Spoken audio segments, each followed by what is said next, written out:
Revolusi Industri 4.0 adalah sebuah fenomena yang mengkolaborasikan antara teknologi cyber dan otomatisasi.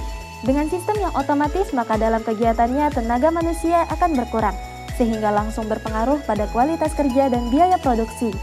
Dengan perkembangan ini tentunya menghasilkan teknologi yang semakin canggih, sehingga dampaknya dapat dirasakan pada seluruh aspek dalam kehidupan sekarang. Hal ini membawa pengaruh yang cukup kuat dalam perekonomian dunia. Salah satunya yaitu perdagangan yang dilakukan saat ini melalui media e-commerce. Selain itu, faktor yang membuat e-commerce terus berkembang saat ini adalah meningkatnya angka penyebaran COVID-19.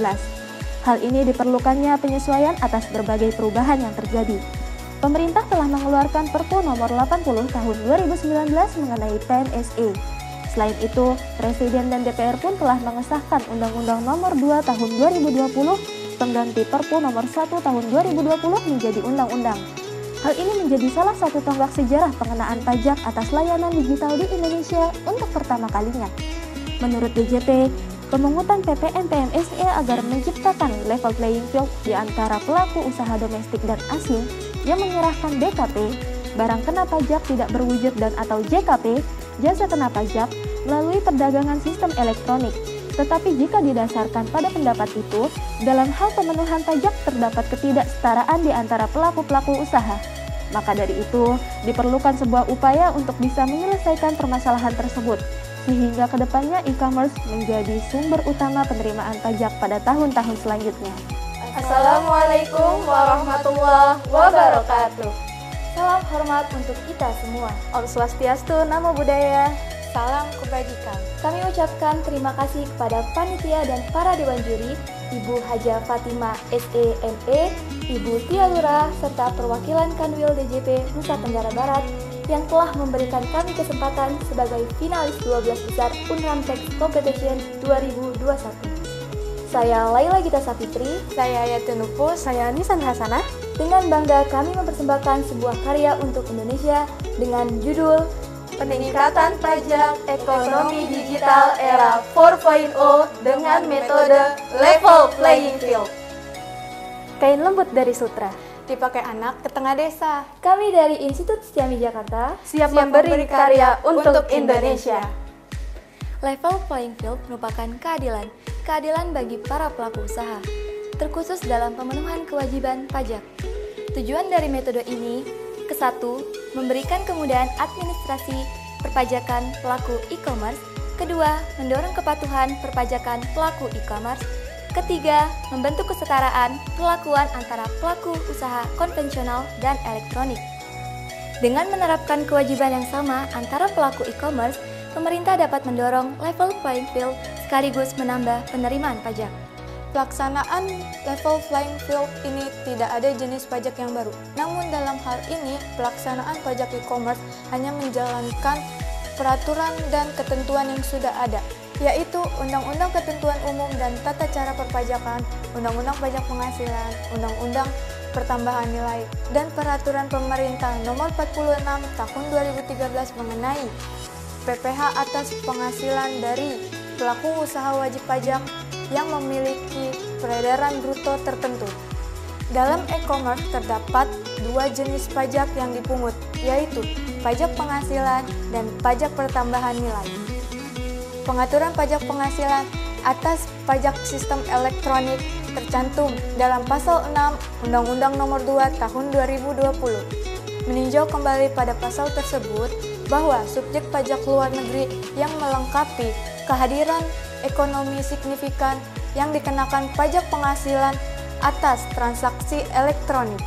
PPN PMSE dipungut untuk memastikan pemanfaatan barang kena pajak tidak berwujud atau jasa kena pajak, yaitu diantaranya layanan pengiklanan online, streaming musik ataupun film, serta pasar online yang dimana dikenakan beban pajak yang proporsional.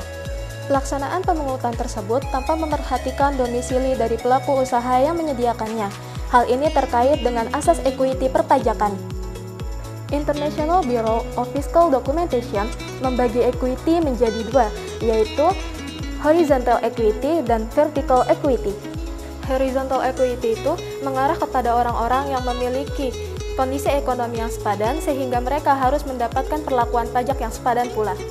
Sedangkan vertical equity mengarah kepada orang-orang yang memiliki kondisi ekonomi tidak sepadan sehingga mereka harus mendapatkan pelayanan yang tidak sepadan pula. Sehingga perwujudan dari asas equity adalah berupa pengaturan tarif progresif dalam pemungutan pajak penghasilan. Untuk itu, perlu adanya konsep keseimbangan dalam pungutan pajak. Pada hakikatnya, berkaitan dalam pengenaan beban ekonomi administrasi pajak. Artinya, wajib pajak tidak hanya dikenakan beban ekonomi pajak, tetapi juga beban administrasi pajak. Beban administrasi pajak yang dikenakan wajib pajak mencakup melaporkan, memotong, serta menyetorkan pajak terutang. Dalam pemungutan pajak penghasilan, beban ekonomi dan administrasi ditanggung oleh orang yang sama, kecuali ketentuan perundang-undangan menentukan lain. Sementara sebaliknya, pungutan PPN terdapat misah antara beban ekonomi pajak dengan beban administrasi pajak. Beban administrasi PPN dikenakan kepada pengusaha kena pajak atau pihak lain yang ditunjuk sebagai pemungut PPN, sedangkan beban administrasi PPN-nya dikenakan kepada pihak konsumen atau pemakai, termasuk barang kena pajak atau jasa kena pajak yang tidak mampu memberikan pertambahan nilai dalam rantai persediaan. Permasalahan hadir saat konsep level playing field diimplementasikan, yakni memiliki asas equity di dalam pemungutan pajak, guna menciptakan keseimbangan pengenaan beban administrasi pajak antara pengusaha domestik dan asing. Telah diatur dalam PMK nomor 48/PMK 03 tahun 2020 kepada mereka dikenakan beban administrasi berupa penerbitan bukti pungut, pelaporan SPT massa, serta penyetoran PPN PMSE yang dipungut. Dalam pasal 7 ayat 3 junto ayat 4 Perpu nomor 1 tahun 2020 sebagaimana telah disahkan dalam Undang-Undang nomor 2 tahun 2020 mengatur bahwa kepada pemungut PPN PMSE yang tidak melaksanakan kewajiban pemungutan, penyetoran, dan pelaporan PPN PMSE yang terutang akan ada pemutusan akses setelah disampaikan teguran. Ketentuan ini diberikan kepada PPN PMSE luar negeri karena tidak dapat dilakukan penagihan pajak sesuai Undang-Undang Penagihan Pajak dengan surat paksa. Pemerintah dengan DJP saat ini telah mengembangkan big data melalui pengaplikasian compliance risk management yang berfungsi untuk penerapan analisis dalam konteks penerimaan pajak yang memiliki banyak potensi, seperti memperkaya profil wajib pajak melihat relasi antar wajib pajak dan juga mengidentifikasi resiko ketidakpatuhan dari setiap wajib pajak. Dengan adanya big data ini diharapkan ke depannya akan menjadi penghubung antara data pemerintah dengan data e-commerce sehingga memudahkan dalam pelaksanaan pemungutan pajak digital e-commerce menjadi efektif dan efisien. Sehingga potensi pengenaan pajak digital di Indonesia dapat terwujud untuk pembangunan Indonesia ke depannya. Maka dari itu, untuk mewujudkannya, pemerintah harus melakukan pembenahan dan persiapan dengan peningkatan kualitas sumber daya manusia dan juga infrastruktur teknologi. Apabila kita merujuk kembali pada pasal 7 ayat 3 junto ayat 4 Perpu nomor 1 tahun 2020 menjelaskan bahwa bagi para pelaku usaha asing yang tidak melaksanakan pemungutan pajak dengan baik, tidak hanya akan terkena sanksi pemutusan akses, tapi harus mendapatkan hukuman tegas yang akan membuat para pelaku usaha asing jera, yaitu dengan memblacklist data mereka dari transaksi jual beli di Indonesia, sehingga jasa ataupun barang yang ditawarkan oleh pelaku usaha asing tersebut tidak dapat lagi masuk ke Indonesia, meskipun mereka berusaha untuk mengubah merek dagangannya. Tidak hanya PPN yang memperoleh tantangan pada pelaksanaannya, pemungutan pajak penghasilan atas PMSE juga masih menghadapi beberapa tantangan. Pertama, pemerintah mempunyai tantangan untuk menyetarakan kebutuhan pencarian potensi basis pajak baru dengan menjaga lingkungan pajak agar tetap stabil. Selain itu, biaya kepatuhan dan administrasi juga harus dijaga pada tingkat yang efisien bagi wajib pajak ataupun otoritas pajak. Kedua, apabila nanti ketentuan pajak penghasilan atas PMSE ini telah berjalan dan konsensus global telah tercapai, maka akan menimbulkan overlap peraturan. Untuk mencegahnya terjadi hal itu, maka sebaiknya aturan pajak penghasilan atas kegiatan PMSE dalam Undang-Undang Nomor 2 Tahun 2020 harus dicabut. Ketiga, penyampaian kepada masyarakat atas pemungutan pajak penghasilan atas PMSE ini harus dilakukan dengan efektif untuk mencegah adanya kesalahpahaman. Artinya, masyarakat perlu diberi paham bahwa peraturan ini bukan mengarah pada usaha mereka, melainkan pelaku usaha luar negeri.